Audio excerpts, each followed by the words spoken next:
सबसे पहला जब पापा ने कॉल उठाई तो मेरा पहला वर्ड ये था, पापा मैं ऑफिसर बन गया।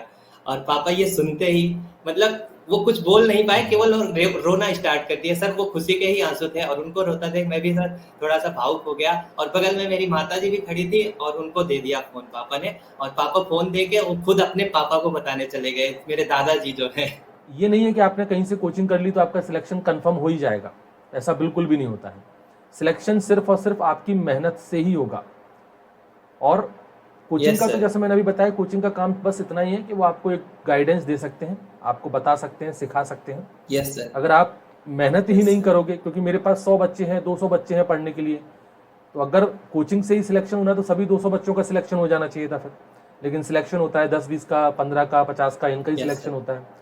इसका मतलब ये हुआ कि सिलेक्शन बच्चे की मेहनत से हुआ है।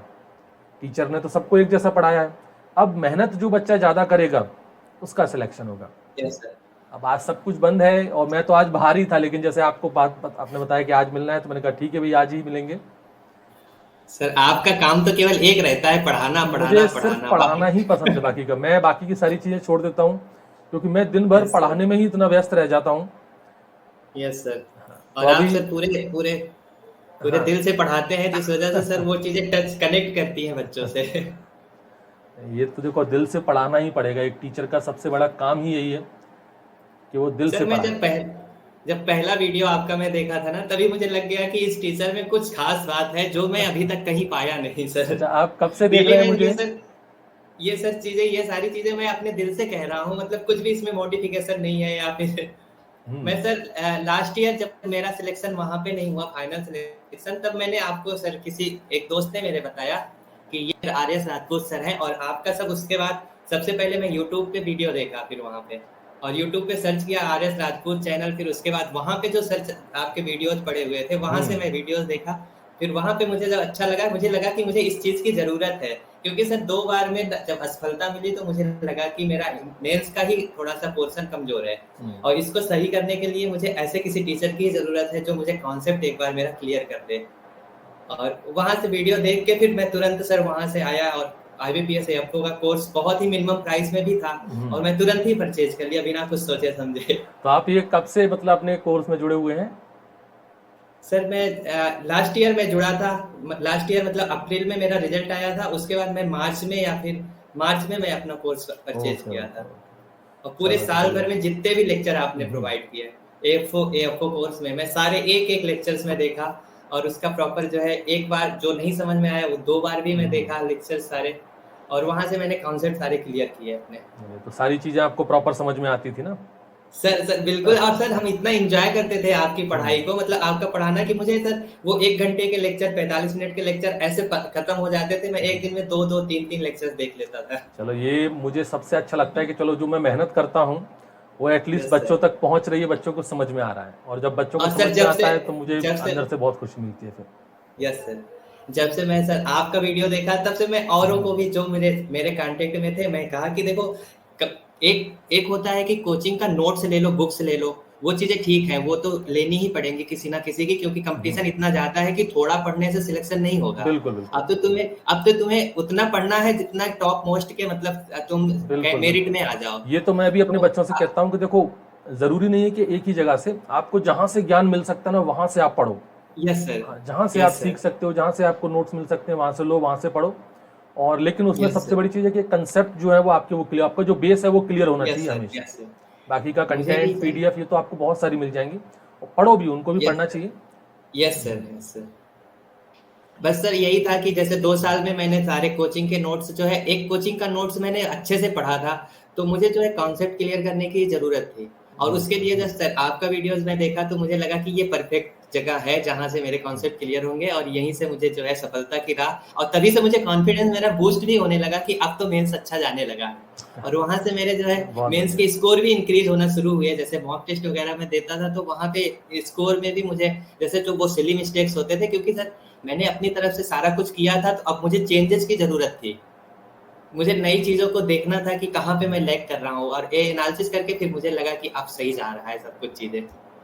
तो ये जो AFO में अब आपका सिलेक्शन हो गया, अब ये लास्ट है कि अभी और कुछ करना है आगे, या यहीं पर बस अभी के लिए तो सिलेक्शन बस इसी में सेटिस्फाई होना है? सर बात ऐसी है सर, 4 साल मैंने इस एग्जाम को पूरे मन से दिया है सर, एक एक मिनट एक एक घंटे में इस एग्जाम को सोचा हूँ। तो मैं ये चाहता हूँ कि कम से कम 4 साल तो इस जॉब को मैं करूँ ही करूँ। बिल्कुल बिल्कुल बिल्कुल। अब देखिए जिसके और लिए उस इतना संघर्ष किया है, और सेटिस्फेक्शन तो अपने आप मिल जाता है, जॉब कोई भी हो यस सर, पूरा उसको पूरा अगर पूरे मन से पूरे दिल से करो ना, तो हर जॉब में सेटिस्फेक्शन मिल जाता है। Yes sir. मैं तो हमेशा से सपने देखता था कि पंजाब नेशनल बैंक मुझे मिलेगा, और अंततः जो है वो अलॉट भी मुझे पंजाब नेशनल बैंक हो गया, तो मुझे पूरा सेटिस्फेक्शन है। अभी मैं 7 दिनों से सर पूरा एंजॉय कर रहा हूँ उस चीज को, उस ये सेलिब्रेशन आपने एक को। बहुत, इस बार मैंने भी काफी नोटिस किया, मेरे पास ऑलमोस्ट जितने भी बच्चे सिलेक्ट हुए हैं उसमें से 80% बच्चों का पीएनबी में ही सिलेक्शन हुआ है। यस सर, हाँ, यस सर। ज्यादातर बच्चों के मैंने जो रिजल्ट देखे वो पीएनबी, ज्यादातर के पीएनबी है या फिर सेंट्रल बैंक है। यस सर, सेंट्रल बैंक में वैकेंसी भी ज्यादा थी सर। ठीक थी। बाकी जो है पीएनबी मिल गया तो उस चीज की भी खुशी है सर। अरे बहुत। अभी आप कहाँ हैं, घर पर हैं या हॉस्टल में हैं? सर हॉस्टल में ही है हम अभी भी, अच्छा, अभी थीसिस वाला हॉस्टल वही में काम थीसिस था तो वाला वो काम है। किया जा रहा है। चलो बहुत Yes, बढ़िया, sir. उसको भी अच्छे से फिनिश करो अपना। तो ये तो नीलेश अपनी बातें हो गई, अब अपन अपने बच्चों के लिए कुछ बताएं। Yes sir. चलिए, तो उसके बिल्कुल लिए अब एकदम कॉन्फिडेंट हो ना, अब तो थोड़ा अपन बिल्कुल सर। फ्रेंडली भी हो गए बातचीत करके। Yes sir, yes sir. तो ऐसे ही मुस्कुराते हुए बताइएगा सारी चीजें, ठीक है? Yes sir. तो भाई, तो नीलेश सबसे पहले तो आपको बहुत बहुत शुभकामनाएं, आपके सिलेक्शन के लिए, आपके परिवारजनों को बहुत बहुत शुभकामनाएं। तो सबसे पहले तो नीलेश थैंक यू। आप अपना एक छोटा सा परिचय दे दीजिए, जो कि हमारे सभी बच्चों को पता चल सके कि आपकी किस बैंक में सिलेक्शन हुआ है, कितने मार्क्स आए थे, एक छोटी सी जानकारी। सर मेरा नाम, यस सर, मेरा नाम सर नीलेश द्विवेदी है। मैं 2020 में अपना बीएससी पूरा किया, उसके बाद से मैं इस एग्जाम की एएफओ एग्जाम की तैयारी में लगा रहा, और ये मेरा सर चौथा प्रयास था, जिसमें मैंने 4 बार मेंस दिए और 3 बार इंटरव्यू दिया, और अंत में मेरा सिलेक्शन पंजाब नेशनल बैंक में हुआ है एज ए फील्ड ऑफिसर। और सर इसके साथ ही साथ मैं एमएससी यहाँ सीएससी यूनिवर्सिटी कानपुर से लास्ट सेमेस्टर का छात्र भी हूँ, जिसमें मेरे थीसिस वर्क अभी चल रहे हैं सर। अच्छा, आपका एमएससी भी चल रहा है ना, ये बहुत बढ़िया है। Yes sir. ये मैं बाकी और बच्चों से भी ये बात कहना चाहूँगा, क्योंकि मुझे काफ़ी बच्चे ऐसी चीज़ को लेकर के कॉल करते हैं कि सर बीएससी के बाद एमएससी करनी चाहिए कि नहीं करनी चाहिए। तो नीलेश, आप सबसे बढ़िया एग्जाम्पल हैं उन सभी बच्चों के लिए कि एमएससी करनी चाहिए, क्योंकि बीएससी के बाद ये ज़रूरी नहीं है कि आपकी जॉब पहले ही अटेम्प्ट में कहीं पर हो जाए सिलेक्शन। Yes sir. और अगर हो जाता है तो ये बहुत अच्छी बात है, बिल्कुल। और एमएससी में हम कुछ अलग थोड़ी ना पढ़ेंगे, एमएससी भी ज्वाइन करोगे तो वहाँ भी एग्रीकल्चर ही पढ़ना है, तो हम लोग तो एटलीस्ट कम से कम पढ़ाई में कांटेक्ट में रहते हैं। तो एमएससी करनी चाहिए, पता भी नहीं चलता 1-2 साल कब निकल जाते हैं, और साथ साथ में एमएससी भी हो जाती है। और अगर इस दौरान जॉब में सिलेक्शन हो जाता है तो एमएससी को छोड़ दीजिए, और अगर जॉब के साथ साथ एमएससी हो सकती हो तो इससे अच्छा और क्या हो सकता है। तो जैसे नीलेश आपने बताया कि आपका ये 4th अटेम्प्ट है ना? Yes sir. तो ये 4th अटेम्प्ट, यानी 4 साल तक आप इसमें लगे रहे, आपने अपना ये सेल्फ कॉन्फिडेंस बना के कैसे रखा, इसके बारे में कुछ बताइए। क्योंकि बच्चे जो है ना वो ज्यादातर अपना कॉन्फिडेंस ही खो देते हैं। ये तो 4 साल है, बच्चे तो 1 साल में ही अपना कॉन्फिडेंस खो देते हैं।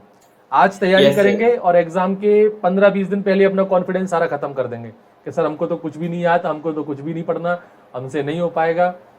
ये कॉन्फिडेंस आप 4 साल तक कैसे बना के रखें, ये बताइए।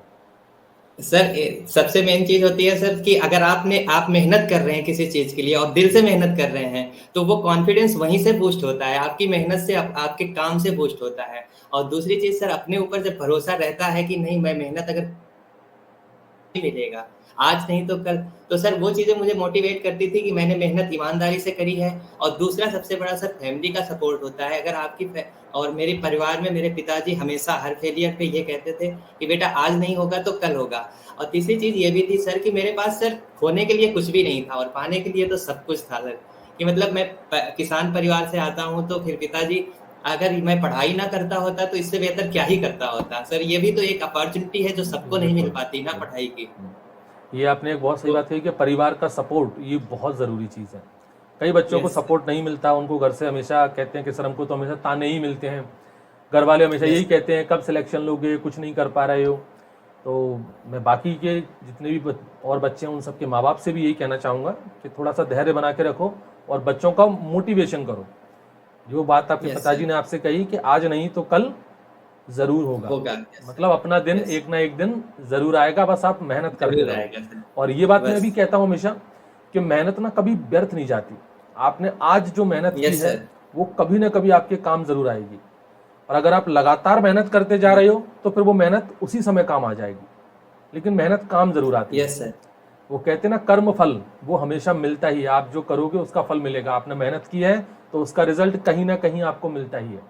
बस यही है कि एक रेगुलरिटी बना के रखनी पड़ती है। अगर आप प्रॉपर मेहनत लंबे समय तक करते जा रहे हो, बिल्कुल भी आप उसमें ढील पोल नहीं रख रहे हो, तो रिजल्ट फिर आपको तुरंत मिल जाता है। और वही आपने किया है, 4 साल तक आप लगातार करते रहे मेहनत, आपके परिवार से भी आपको सपोर्ट मिलता रहा। अच्छा, अपनी स्ट्रेटेजी के बारे में कुछ बताइए कि आपने कैसे क्या तैयारी की?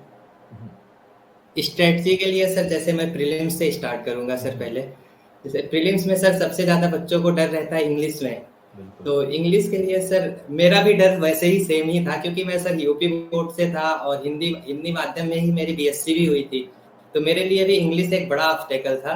लेकिन सर उसके लिए मैं सबसे जरूरी, मैं जिन लोगों से पूछा मुझे ये बताया गया कि हाँ आप एडिटोरियल रीड करो, न्यूज़पेपर रीड करो और वहीं से इम्प्रूव होगी। और सर मैंने वही किया।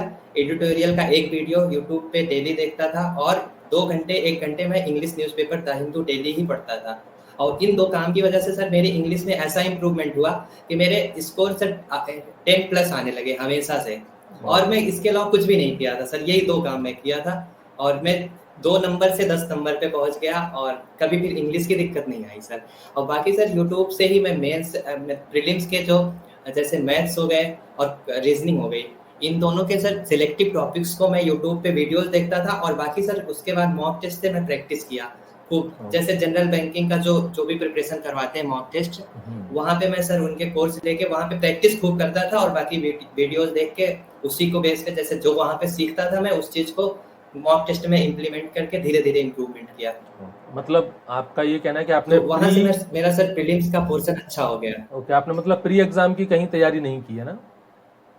नहीं सर, कोई भी पेड कोर्स नहीं लिया, केवल मॉक टेस्ट मतलब परचेज किया था बस। बाकी सभी बच्चों के लिए भी एक मैसेज है कि जरूरी नहीं है कि आपको कोचिंग ही करनी चाहिए प्री के लिए, आप प्री का एक तैयारी खुद से भी कर सकते हो, क्योंकि यूट्यूब पर ही अपने इतने बेहतरीन टीचर हैं जो बहुत अच्छी इंग्लिश पढ़ाते हैं, मैथ पढ़ाते हैं, रीजनिंग, तो वहाँ से अच्छी तैयारी कर सकते हो आप। मेरे पास भी कई सारे बच्चों की प्री को लेकर के ही बहुत क्वेरी रहती है, प्री को लेकर के ही बच्चे बहुत ज़्यादा डरे हुए रहते हैं। और बहुत अच्छे बच्चे हैं जिनका एग्रीकल्चर बहुत अच्छा है, लेकिन वो प्री एग्जाम में रह जाते हैं, जिस वजह से वो अपना परफॉर्मेंस एग्रीकल्चर में फिर दिखाई नहीं पाते। तो प्री को लेकर के घबराओ मत बिल्कुल भी। आपके पास अगर कोचिंग कर सकते हो तो कर लो, कोई दिक्कत नहीं, लेकिन प्री जो है वो सेल्फ से भी किया जा सकता है। Yes sir. प्रीलिम्स के लिए सर मैं स्टूडेंट्स को यही कहना चाहूंगा कि आप सारे टॉपिक्स को नोट कर लो एक बार, एक आपने नोट करके आप दीवार पे चिपका लो और वहां से सर एक एक टॉपिक को आप यूट्यूब पे सर्च करो, उसके अच्छे वीडियोज आ जाएंगे आपके रिजल्ट में और वहां से आप उस वीडियोज को देखो और देख के सर उसकी प्रैक्टिस करने की मैक्सिमम कोशिश करो और वहीं से धीरे धीरे इम्प्रूवमेंट हो जाएगा और आपका इतना आने लगेगा कि आपका प्रीलिम्स जो है कभी रुकेगा नहीं। मतलब जितनी कटाव रहेगी उससे 10-5 नंबर ज्यादा ही आएंगे हमेशा। और इस चीज को सर क्वालिफाई ही करना है और उस टाइम को बचा के आप मेंस पे लगाने की कोशिश करो। बिल्कुल सर। और मेंस के लिए आपने क्या स्ट्रेटेजी अपनाई? मेंस कैसे तैयारी की आपने? मेंस के लिए तो सर मैंने पहले तो सर बेसिक बुक्स हैं जैसे नेमराज सुंडा और अरुण कत्यायन, इन सबको तो मैं किया ही था, अच्छे से किया था थ्रोली, इसमें कोई कमी नहीं छोड़ी। और मॉक टेस्ट तो सारे लेता था और सर जब 2 सालों में नहीं हो पाया और मेरे स्कोर भी मेंस में ही कम रहते थे हमेशा, तो मुझे लगा कि अभी स्ट्रेटजी कुछ चेंज करनी पड़ेगी और मेंस को और अच्छे से बेहतरीन तरीके से करना पड़ेगा। और उसके लिए सर तो मुझे मेरे एक दोस्त ने बताया कि सर आर्यस राजपूत सर का एक चैनल है, यूट्यूब चैनल, और उसकी लिंक एक भेजा और कहा कि ये सर अच्छा पढ़ाते हैं। तो मैं कहा कि चलो, और वहाँ से मैं सर यूट्यूब पे गया, वहाँ पे मैं पहला वीडियो जब आपका देखा, पहली बार जब मैं आपका वीडियो देखा तो वहीं पे मुझे लग गया कि यार मुझे तो इसी की जरूरत थी और ऐसे ही वीडियोज हमें चाहिए। और वहीं से मुझे लगा कि आप, और वहां से फिर सारे यूट्यूब पे जितने सारे वीडियोस थे आपके मैं सारे देख डाला फ्री वाले, और वहां से सारे वीडियोस देखने के बाद फिर मुझे लगा कि अब ये कोर्स परचेज करना चाहिए। और मुझे पता भी नहीं था कि सर का कोर्स कितने में है, तो मैं वहां से जब ऐप पे आया, आपसे कांटेक्ट करके ऐप पे आया, तो वहां पे मुझे लगा कि 999 बहुत सस्ता कोर्स है सर का, और वहां पे फिर मैं कहा इसको तुरंत परचेज करो। और वहां से मैं कोर्स आपका परचेज किया और वहां पे जो है रिकॉर्डेड लेक्चर्स पहले से पढ़े थे, तो वहां से मेरी रेगुलरिटी भी आई। मैं लाइब्रेरी ज्वाइन किया, वहां पे एक दिन में तीन चार वीडियोस देखता था, और बाकी जो अपना नोट्स पहले से मैंने पढ़ा हुआ था बुक्स की, वो सारे मैं रिवाइज करता था और आपके लेक्चर जो है देखता रहता था, वहां से कॉन्सेप्ट क्लियर होता रहता था। बिल्कुल सही कहा। वही बात है कि साथ ही साथ प्रैक्टिस, जहाँ से भी हमको सीखने को मिल सकता है वो वहाँ हर जगह से ज्ञान लो। कोई ज़रूरत नहीं है कि आप सिर्फ एक ही जगह पर टिके रहो।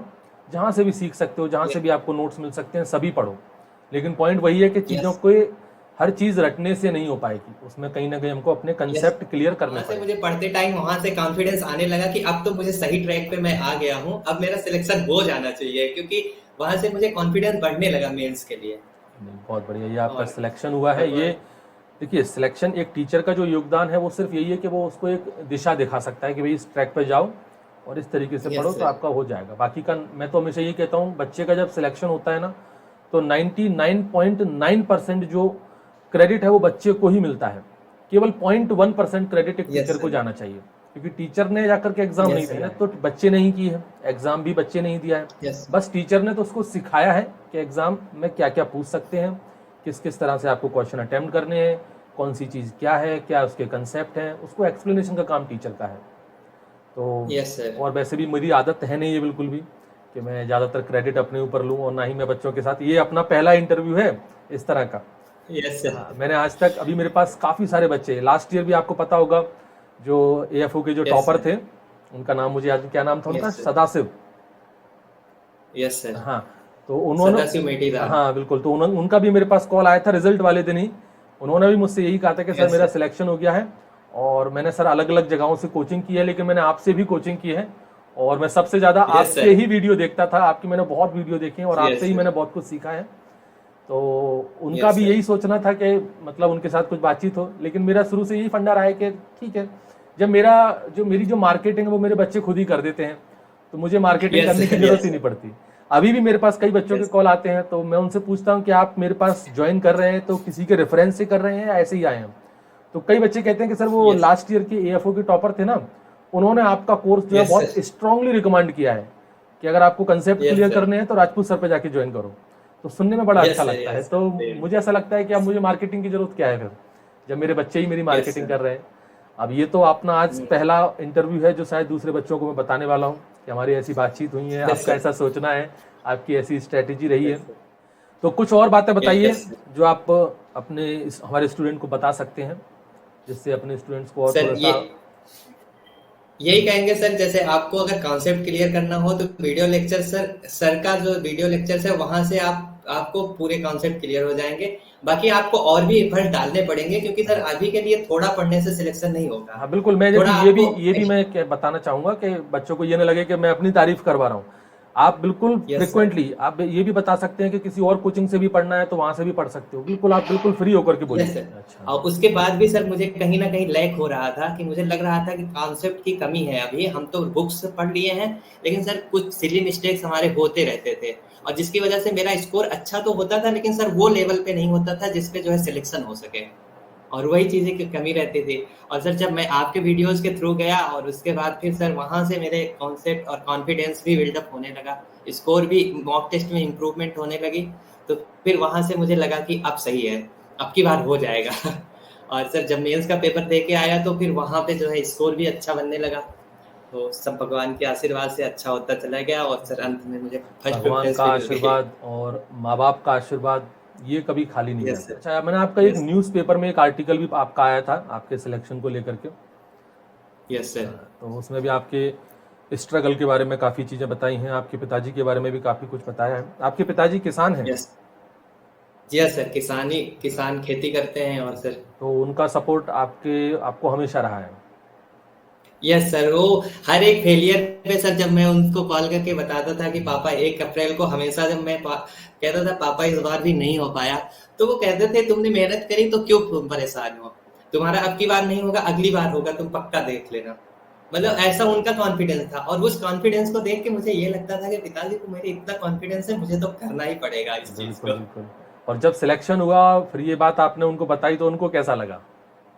सर सिलेक्शन होने के बाद सबसे पहले तो मैं हॉस्टल में ही था, यहीं पे मंदिर में मैं अपना रिजल्ट देखा, और रिजल्ट देखते ही मैं सबसे पहले पापा को ही कॉल किया कि मैं कहा, सबसे पहला जब पापा ने कॉल उठाई तो मेरा पहला वर्ड ये था, पापा मैं ऑफिसर बन गया।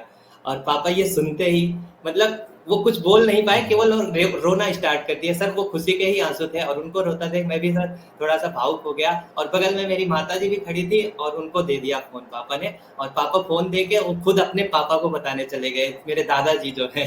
ये माँ बाप के लिए एक बहुत बड़ी खुशी होती है जब माँ बाप का सपना ये हो कि उनका बच्चा कहीं जाकर के अफसर बने, कुछ अच्छा बड़ा आदमी बने, और वो ऐसा करके दिखा दे। और वो भी तब जब पिताजी लगातार अपने बच्चे को सपोर्ट करते आए हैं कि एक दिन कुछ ना कुछ तुम जरूर करोगे, और फिर हम वो करके दिखा देते हैं, तो फिर उनकी खुशी का कुछ अलग ही ठिकाना रहता है। तो मैं बाकी स्टूडेंट से भी यही कहना चाहूँगा कि आप भी अपने माँ बाप को इस तरह से खुशी दीजिए, मेहनत कीजिए, और मेहनत कभी आपकी वेस्ट नहीं जाएगी। अपना कॉन्फिडेंस हमेशा बना के रखिए, और ज़रूरी नहीं है कहीं एक से ही पढ़ना, आप कहीं से भी पढ़िए, लेकिन मेहनत बराबर बना के रखिए। मैं हमेशा यही बच्चों से कहता हूँ, देखिए कोचिंग ये नहीं है कि आपने कहीं से कोचिंग कर ली तो आपका सिलेक्शन कंफर्म हो ही जाएगा, ऐसा बिल्कुल भी नहीं होता है।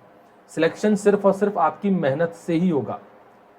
और कोचिंग का तो जैसे मैंने अभी बताया, कोचिंग का काम बस इतना ही है कि वो आपको एक गाइडेंस दे सकते हैं, आपको बता सकते हैं, सिखा सकते हैं। अगर आप मेहनत ही नहीं करोगे, क्योंकि मेरे पास 100 बच्चे हैं, 200 बच्चे हैं पढ़ने के लिए, तो अगर कोचिंग से ही सिलेक्शन होना तो सभी 200 बच्चों का सिलेक्शन हो जाना चाहिए था फिर।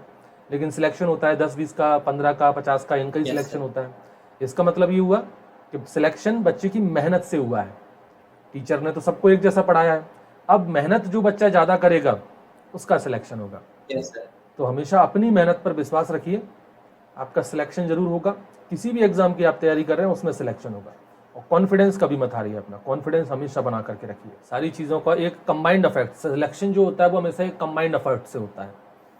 आपको हर जगह से कहीं ना कहीं जो भी सीखने को मिल रहा है वो सीखिए, और उसको एक जगह पर कलेक्ट कीजिए। जैसे कहते हैं ना कि नोट्स बनाइए, अपने खुद के नोट्स बनाइए। उस नोट्स के अंदर क्या होता है, कंपाइलेशन होता है। हमने इस किताब से पढ़ा है तो 2 लाइन वहाँ से रखी हैं, हमने इस कोचिंग से पढ़ा है तो 2 लाइन उसकी भी हैं, हमने ये वाली बुक ले रखी है तो वहाँ से भी 2 लाइन है, हमने एक दूसरी कोचिंग के नोट्स ले रखे हैं तो उसकी भी 2 लाइन है। तो कंपाइलेशन हो जाता है, मतलब ज्ञान जहाँ से मिला हमने बटोर लिया, और हर एक का कहीं ना कहीं क्रेडिट होता है उसके सिलेक्शन में। लेकिन जैसा कि मैंने कहा, 99.9% जो क्रेडिट रहेगा वो बच्चे का ही रहता है। 0.1% कोचिंग वालों को दे सकते हो, बाकी का मुझे उसकी भी ज़रूरत नहीं है। जैसा कि आपने अभी कहा कि मैंने खुद अभी कम से कम 40-45 बच्चों को ये रिकमेंड किया है कि जाकर के सर का कोर्स लीजिए। मेरे लिए बस हो गया, मेरी मार्केटिंग यहीं पर हो गई, अब मुझे कुछ और करने की ज़रूरत ही नहीं है। चलिए नीलेश, और आप बच्चों को कुछ बताना चाहो तो बिल्कुल बता सकते हो। सर मैं यही कहूँगा बच्चों से कि अगर आप सच में मेहनत कर रहे हैं और खुद से ईमानदार हैं, और खुद से ईमानदार होकर मेहनत कर रहे हैं, तो आपके घर वाले भी आपके ऊपर भरोसा जरूर करेंगे। अगर आप उनको थोड़े थोड़े रिजल्ट देते रहेंगे और उन्हें लगता है कि मेरा बच्चा मेहनत कर रहा है ईमानदारी से, तो वो जरूर आपके ऊपर भरोसा करेंगे। क्योंकि सर घर वालों का भरोसा जीतना भी हम लोगों का ही काम होता है ना। अगर हम ऐसे काम करेंगे तो वो खुद भरोसा करेंगे, और अगर खुद पे भरोसा है और मेहनत आपने कर रहे हैं तो अंततः आपको सफलता जरूर मिलेगी सर। चलिए बिल्कुल, आगे की अपनी लाइफ बढ़िया अच्छे से जिए, और मुझसे कांटेक्ट में बने रहिएगा। बिल्कुल सर, ये तो मेरा सौभाग्य है सर कि आपसे कांटेक्ट में मैं बना रहूं, या फिर अभी आपके सामने बैठा हूं सर। ये तो मेरा सपना है कि सर से मैं मिलूं। बिल्कुल, मोस्ट वेलकम, आप बिल्कुल आइए। जी सर।